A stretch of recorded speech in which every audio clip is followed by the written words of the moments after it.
At doon naman po sa mga nananakot sa akin at nagbabanta dahil sa galit nila hindi tayo makita, hindi tayo mahuli, gusto nilang patayin, gusto nilang pagbantaan o galawin ang aking pamilya, subukan nyo lang. Subukan nyo lang. Dahil tulad nga ng sinabi ko, isa lang sa pamilya ko ang magalaw, madali naman akong bumaba Sabi ko nga, basta malaman ko na pasensya na rin tayo. Kayong nagsimula, kayong nagsimula. Doon sa mga Kristiyano, wag po tayong matatakot sa mga yan.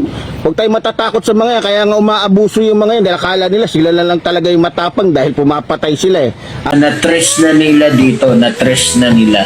Alam na nila yung lugar ko, yung area ko, kasi nagpasa sila ng mapa. Kaya yung asawa ko, gustong umalis.